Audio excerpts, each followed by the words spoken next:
예, 안녕하십니까, 어머님들. 국어 담당하고 있는 김시연 강사라고 합니다. 항상 이제 국어가 설명의 첫 순서죠. 오늘도 이제 제가 첫 순서를 또 맡게 됐는데 예비중학교 이제 3학년 아이들 이제 국어 공부에 대해서 걱정이 조금 많으실 거라고 생각을 합니다. 이제 수능 체제가 또 이제 바뀌게 되면서요. 아이들이 사실 문법으로부터 도망날 수 있는 어떤 구멍이 없어졌다라고 말씀을 드리고 싶어요. 그만큼 이제 언어에 대한 어떤 그런 학습적인 부담을 먼저 해결해 주는 게 아이들의 어떤 국어 공부에 조금 더 안정화를 줄 수 있을 거고요. 등급 부분에서도 조금 더 좋은 등급을 맞을 수 있도록 해 줄 겁니다. 표점 자체가 굉장히 높은 부분이기 때문에 아이들이 지금부터 공을 들여 놓지 않으면 사실은 이제 고등학교 때 안정적인 어떤 등급이 나오기가 조금 어려운 상황이라고 말씀을 드리고 싶습니다.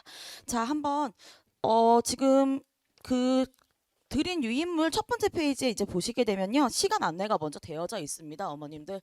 저 같은 경우에는 이제 일요일이랑 월요일에 동시 개강을 이제 하게 될 거고요. 시간은 2시부터 이제 시작을 하게 됩니다. 클리닉은 그 뒤에 지금 이제 엮으려고 하고 있는데요. 시간을 봐서 앞에 붙여도 되게끔 그렇게 같이 만들 거고요. 지금 스텝 1은 이론 4주라고 되어져 있고요. 스텝 2는 지금 이제 실전 2주라고 지금 되어져 있어요.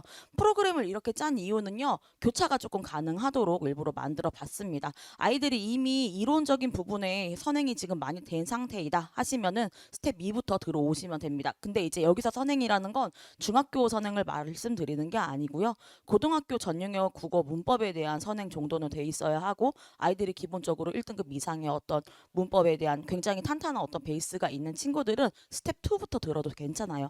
하지만 그게 아니다 하는 친구들은요. 스텝 1부터 스텝 2까지 쭉 연결해 갖고 6주간의 수업을 듣는 거를 먼저 추천을 드리겠습니다. 자, 그러면은 저희 이제 페이지 넘겨가지고 1페이지 먼저 봐보도록 할게요. 제 소개 간단하게 어머님들 드리도록 하겠습니다. 저는 지금 대치다원, 그 다음에 세움, 예섬에서 일을 하고 있고요. 고등부를 이제 맡고 있는 국어 강사입니다. 기본적으로 이제 자사 특목고들을 이제 맡고 있고요. 이제 대치 지역 일반고 아이들도 같이 맡고 있어요. 실적에 대해서 말씀을 드리자면 실적은 그래도 열심히 노력했고 친구들도 열심히 따라와줘가지고 다행히 1등이 항상 나왔습니다. 근데 그렇다고 해서 1등만 있으면 안 되겠죠. 5등급에서 1등급 성적 사례 당연히 있고요. 3등급에서 1등급 성적 사례도 있습니다. 물론 아직까지 1등급 맛을 못 본 친구들도 있겠지만 저랑 계속 하면서 굉장히 나중에 고3 내신까지 다 하거든요. 하고 고3 때는 좋은 어떤 성적으로 대학에 가는 경우를 많이 볼 수가 있었다라고 말씀을 드리고 싶습니다.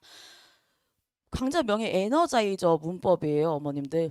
힘세고 오래 갈 겁니다. 아이들이 까먹지 않도록. 이 문법을 하면서 계속 이제 안개 낀 것 같다라고 이야기하는 학생들이 굉장히 많거든요. 하고 그런 부분을 완벽하게 해소를 해주고 정말 중학교 3학년 내신은 물론이고 고등학교 3학년 내내 엄매가 아이들 발목을 잡지 않도록 정말 이번에 확실하게 또 아이들한테 메커니즘에 대해서 가르치도록 하겠습니다. 자, 어머님들 중학교 이제 마지막 학년이네요. 그죠? 음, 이제 1학년 때는 보통 이제 뭐 단어와 형태소 뭐 이제 품사 한 요 정도를 보통 배우죠. 2학년 때부터 이제 아이들이 뭐 의문론이랄지 문장론이랄지 중세 이런 것들이 이제 같이 배우게 되는데 3학년 때 조금 더 탄탄하게 이제 잡아줘야 되는 그런 부분이 있거든요. 그래서 지금부터가 사실 이제 어려워지는 부분이라고 생각을 하셔야 될 것 같아요. 뭐 그동안이 본인들이 배웠던 단어의 구조랄지 그런 것들은 사실은 그 안에서만 생각하는 것들인데 문장론 부분을 이제 들어가게 되면은요 메타 인지가 이루어져야 되거든요. 근데 아이들이 그거를 잘 못합니다. 각 영역만 열심히 배우고 날아가고 그거를 천번에 이제 본인들이 이제 연결을 못하기 때문에 그런 거에 굉장히 애로사항을 겪을 수가밖에 없다라는 말씀을 드리고 싶어요. 그래서 제 수업에서는 중3 내신 문제는 물론이거니와 고1 문제, 고2 문제, 그 다음에 고3 킬러 문항까지 다 다루게 될 거예요. 선생님, 애들이 따라갈 수 있을까요? 애들은 다 따라갑니다, 어머님들. 재수생들이 왜 유리하게요? 계속 반복하고 어려운 것들을 더 많이 봤기 때문에 유리한 거거든요. 우리 아이들 지금 중3 된다고 굳이 고등학교 걸 안 할 필요가 전혀 없습니다. 미리미리 해둬야 고등학교 때 아이들이 학습 부담을 안 느낀다는 걸 말씀을 드리고 싶어요. 문법에 대해서 제가 간단하게 설명을 드릴게요, 어머님. 제가 그냥 정말 간단한 문장을 하나 가지고 올 거거든요.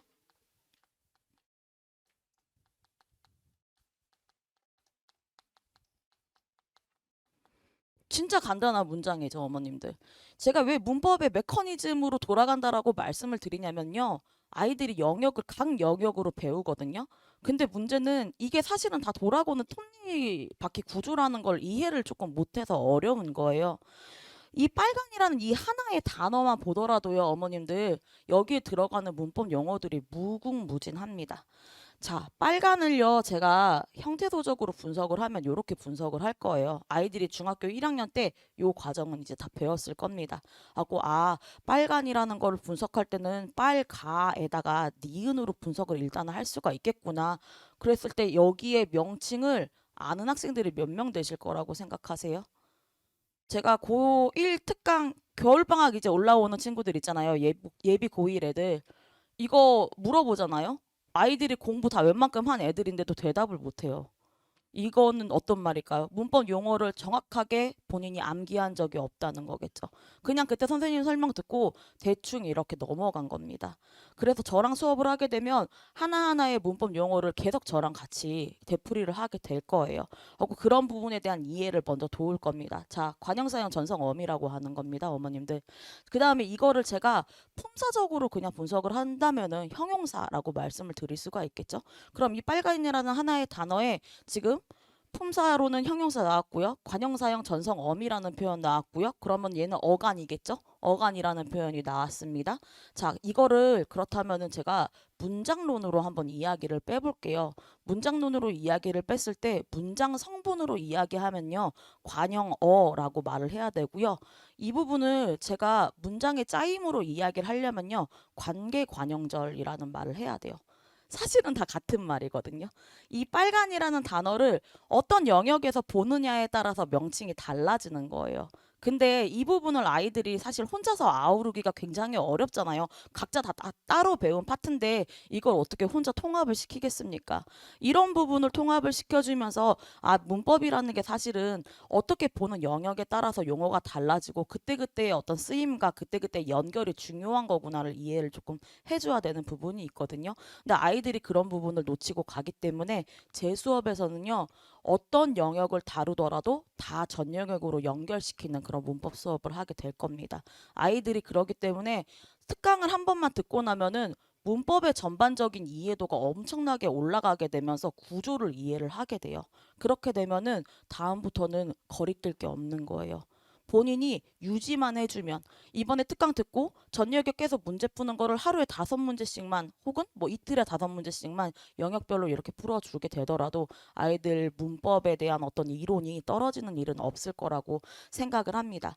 자, 문법 성적이 또 오르락 내리락 하는 친구들이 있어요, 어머님들. 어쩔 때는 되게 잘 보고 어쩔 때는 못 보고 아이들이 어머님들 문제 푸신 거 집에 가셔가지고 문제집을 한번 보시길 바래요. 여학생들 같은 경우에는 그래도 제법 잘 하거든요. 근데 남학생들 같은 경우에는 답만 고르는 친구들이 되게 많고 조금 더 양반이라고 하면 동그라미까지는 하더라고요. 그 선지 이렇게 뒤에. 근데 어머님들 국어라는 건 선지를 그렇게 보면 절대로 안 되거든요. 선지의 하나에 적어도 두세 개의 조건이 있습니다. 조건을 완벽하게 타겟팅을 못한다면 선지가 다르게 구성되면 아이가 틀리는 거예요. 근데 그때그때 그냥 운이 좋아서 넘어가거나 혹은 오답이 너무 커서 넘어가거나 이렇게 되면은 선생님들이 마음 먹고 선지 난이도를 올려버리면 아이들이 그냥 우수수수 이렇게 성적이 내려가는 겁니다. 그런 부분들이 당연히 고쳐져야 된다라는 말씀을 드리고 싶어요.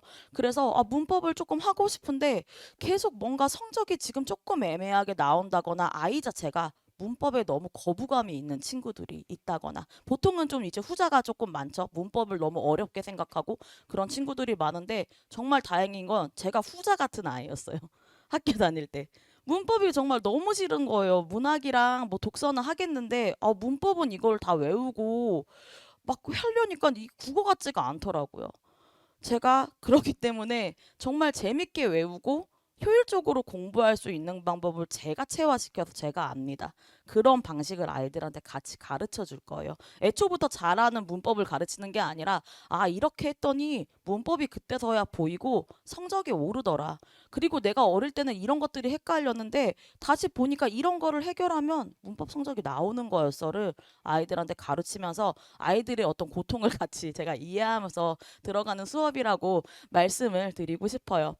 뭐 중학교 내신도 마찬가지겠죠. 근데 이제 고등학교 내신도 어머님들 문법을 결국에 못한다면 사실은 이제 조금 답이 없다라고 말씀을 드리고 싶습니다. 고등학교 때 보는 내신 문법들은요, 수능 난이도를 훨씬 더 상회한다라고 생각하시면 될 것 같아요. 오히려 수능 문법이 더 쉬워요. 어머님들 모의고사 풀어보시면은.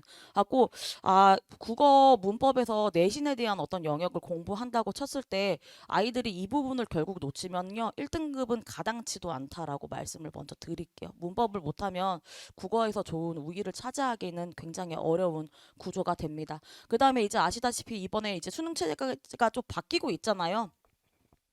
표점의 절대 우위죠, 사실은.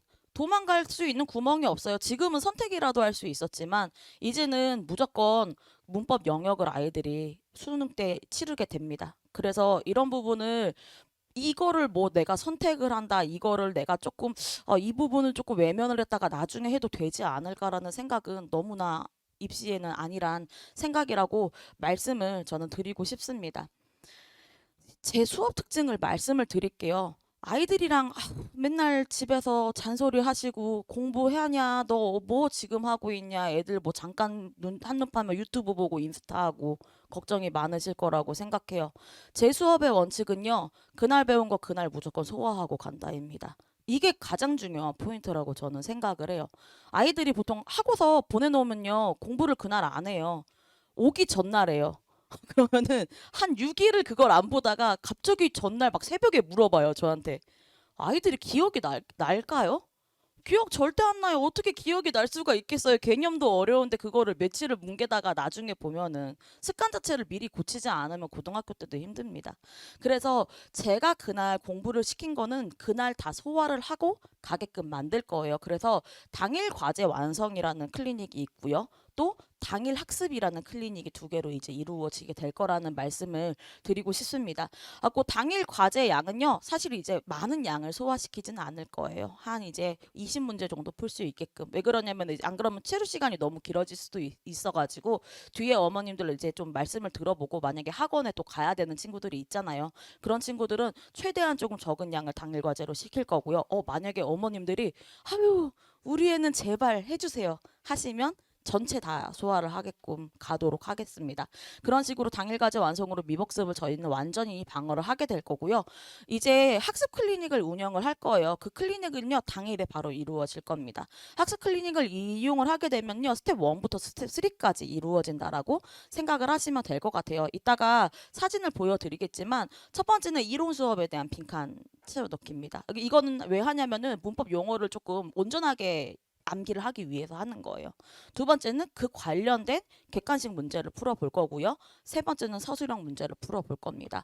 물론 아이들이 어떤 고등학교에 진학하게 될지는 모르겠어요. 어떤 학교는 객관식으로 100% 보는 학교도 있고 혹은 서술형을 본다고 해도 되게 단답형 간단하게 쓰는 이제 학교들도 있는데 뭐 예를 들면 뭐 국제고 이런 학교를 가게 되면요. 어머님들 서술형이 정말 어마무시합니다. 서술형이 아이들의 발목을 항상 잡아요.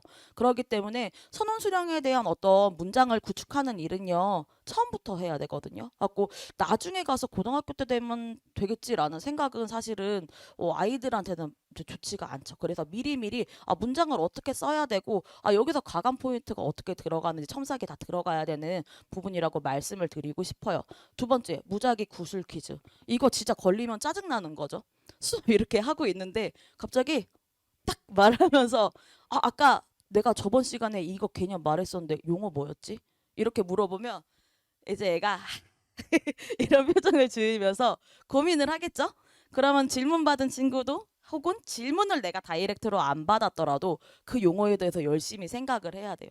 수업 중에 이렇게 계속 불쑥불쑥 물어보면서 제가 혼자 떠드는 게 아니라 서로 이렇게 피드백을 받으면서 하다 보니까 아이들이 사실 졸기가 조금 힘들죠. 졸기 힘들고 내가 오늘 말 못하면 조금 자존심 상하잖아요. 그래서 공부를 또 해오더라고요. 근데 혹시라도 성향이 너무 그런 거를 이제 부끄러워하는 친구들도 있잖아요. 그런 친구들은 기뜸을 미리 해주세요. 그러면 이제 그런 친구들은 그렇게 안 합니다. 안 하고 수업 말미에 제가 따로 붙잡아서 조금 물어보거나 그런 식으로 조금 바꿀 거예요. 그 다음에 오답 노트. 국어에 무슨 오답 노트를 해요? 라고 생각하시는 분들 많으실 수 있을 거라고 생각합니다.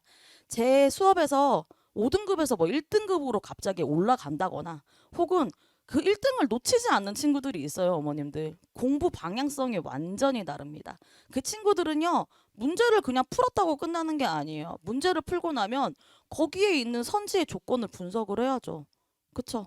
내가 어느 조건에서 계속 틀리는지 그런 거를 패드에 정리하면서 보는 친구들만이 성적이 오르거든요. 근데 이거를 자발적으로 시키면 애들이 안 해요. 안 해가지고 저랑은 본인이 푼 문제를 오답 노트로 이제 만들고 가야 되는 그런 부분이 있습니다. 그 틀렸던 부분의 조건을 다시 이제 복기를 하게 되면서 아, 이 부분에 대한 내가 이해도가 미진했구나. 그리고 그 부분의 이해를 완벽하게 이제 암기를 시키는 그런 부분으로 들어간다라고 생각하시면 되겠습니다. 그 다음에 나중에 이제 고등학교 때 이야기예요. 이 중학교 내신이랑은 조금 많이 달라질 거예요. 그렇기 때문에 외적 중거의 길이가 굉장히 길어질 수밖에 없고요. 그 길이가 긴 지문의 키워드를 얼마나 빠르게 습득을 하고 그 부분을 본인이 알고 있는 이론에 적용을 시키는 게 굉장히 중요해지는 그런 부분이 오거든요. 그래서 키워드 추출 훈련을 저랑 같이 계속 하게 될 겁니다.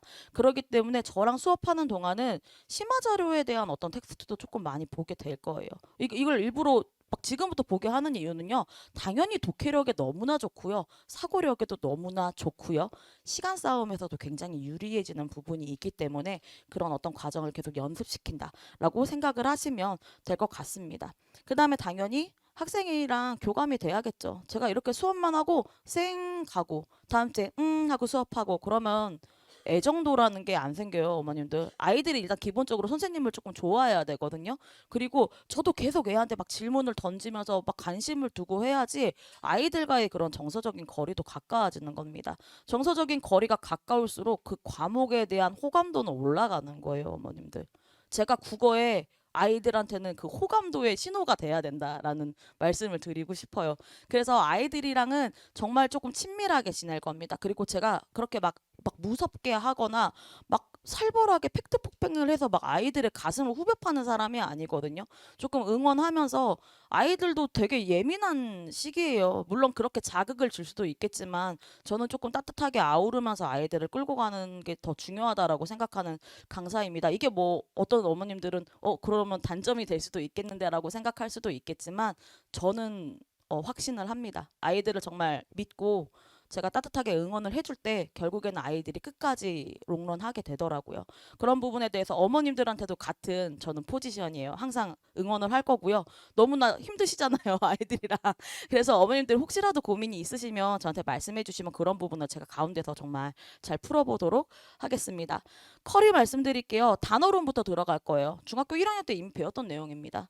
그 다음에 문장 의문론은 중2, 중3에 걸쳐서 아이들이 배우게 되는 그런 과정이고 국어사 부분도 중2 때 어느 정도는 배웠을 겁니다. 하지만 이 부분을 저는 이제는 고등과정이랑 다 연계를 시켜서 같이 가르칠 거예요. 연계를 시키면서 결론적으로 딱 4주차가 끝나게 됐을 때는 아, 이렇게 돌아가는 거구나. 제가 어떤 부분에 문제를 내도 아이들이 자신 있게 대답할 수 있도록 될 거라는 걸 정말 제가 확신드려서 말씀드립니다. 제 수업을 들은 친구들 다 그랬거든요. 첫날에는 버벅거리고 말 못해요. 근데 수업 끝나는 한 4주, 6주 지나갔을 때는 물어보는 족족 용어를 되게 자신 있게 대답을 합니다. 그런 부분은 제가 꼭 약속을 드릴게요. 전체적으로 4주 동안 이론 수업이 다 끝나게 되면 당연히 이론 수업한다고 문제 안 푸는 거 아니에요. 수업 시간에 문제풀이도 이루어질 겁니다. 나머지 5주 차에는 전체적인 문제풀이 스킬만 가르칠 거예요. 이때는 당연히 이때 이론도 조금씩 더 계속 들어가면서 같이 아이들한테 복기를 시켜주겠죠. 마지막 6주차는요 실전 모의고사 볼 거예요, 어머님들. 제가 고등학교 지금 여기 강남에서 그 문제 본 것 중에 정말 괜찮은 문제들이 많거든요. 선생님들이 문제를 잘 내셔가지고 그런 문제들 다 뽑고 변형시킨 거를 가지고 실전 모의고사를 같이 보게 될 겁니다. 당연히 다 보고 나서 항상 개인면 약적 클리닉은 수업 후에 항상 이루어질 거지만 이제 마지막 시간이다 보니 그런 부분에 조금 더 중점을 맞춰서 클리닉이 들어가게 될 거고요. 어머님들한테 지금 자녀가 어느 위치에 있고 어떤 거를 고쳐야지만 성적이 오를 수 있는지에 대한 성적표를 발송을 해드리고 다 상담이 들어가게 될 거라는 걸 말씀을 드리고 싶어요. 그래서 이제 저는 웬만하면은 처음부터 다 전체적으로 끝까지 해갖고 아이들이 조금 성장해 나가는 과정을 보셨으면 좋겠습니다.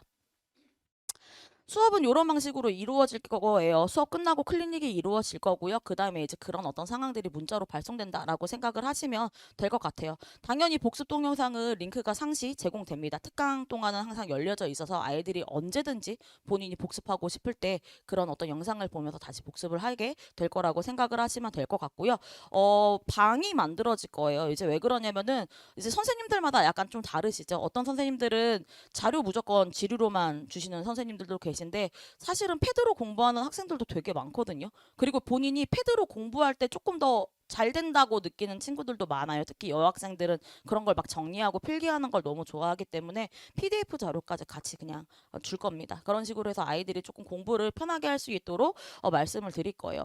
클리닉까지 아까 잠시 언급드렸어요. 집에 가서 사실 문제 하도록 또 만들어지는 게 있어요. 집에 가서 그렇다고 너무 또 놀기만 하면 어머님들 좀 마음 그러시잖아요. 그래서 사실 문제를 또 넣을 건데 이건 아까도 말씀드렸지만 애가 컨트롤이 안 돼요. 집에서 공부를 제가 시킬 수가 없다 하시는 어머님들은 그날 수업 시간에 제가 붙잡고 뭐 저희 밤 10시까지도 있을 수 있잖아요. 사실은 하고 10시까지라도 제가 붙잡고 나서 이제 보내드릴 테니까 너무 걱정 안 하셔도 될 것 같아요. 근데 또 이런 친구들도 있어. 나는 지금 내가 뭔가 완벽하지 않은 상황에서 문제 푸는 게 너무 싫어 하는 친구들도 있거든요. 이런 친구들은 어머님들이 조금 개별적으로 말씀을 해주시면은 조금 당연히 이제 나머지 것들은 집에 가서 할 수 있게끔 그렇게 진행을 할 겁니다. 클리닉 쳤어요. 시험 봤는데 성적 너무 안 나와요. 그런 친구들은 당연히 개별 과제 들어가게 되고요. 제가 부를 때 다시 나와야 됩니다. 클리닉 시스템 아까 말씀드렸던 그런 시스템으로 이루어진다는 거 다시 보여드리고요. 교재에 대한 클리닉 원스텝 빈칸이 이런 거예요. 하고 이론에 대한 그런 중요한 문법 용어들을 다 빈칸을 뚫어놓고 아이들이 작성하게끔 하는 게 원스텝이라고 생각하시면 되고 객관식이 투스텝, 그 다음에 쓰리스텝이 서술형이라고 생각하시면 될 것 같습니다. 질답 예시고요. 질문은 아무 시간에나 하면은 제가 보고 새벽이든 뭐 아침이든 다 뭐 답변을 24시간 안에는 하니까요. 아이들이 조금 편하게 저랑 질문할 수 있도록 그렇게 진행을 할 거고요. 일요일, 월요일 동시에 이제 개강을 하게 되는데 당연히 일요일에 수업 듣는 친구들이 그날 무슨 사정이 있어서 당연히 월요일에 오는 것도 다 괜찮습니다. 그런 식으로 다 교차가 가능하게끔 진행을 할 테니까 어머니들 진짜 문법은 맡겨주세요. 스스로 느꼈던 체화 그거를 아이들한테 정말 제가 제대로 가르치도록 할 거고요. 6주가 다 지나고 나면 아이들이 정말 문법에 대한 자신감 하나를 가질 수 있도록 그렇게 6주 동안 제대로 지도하도록 하겠습니다. 언제든지 또 문의사항 있으면 연락 주시면은 또 친절하게 답변 드리도록 하겠습니다. 감사합니다.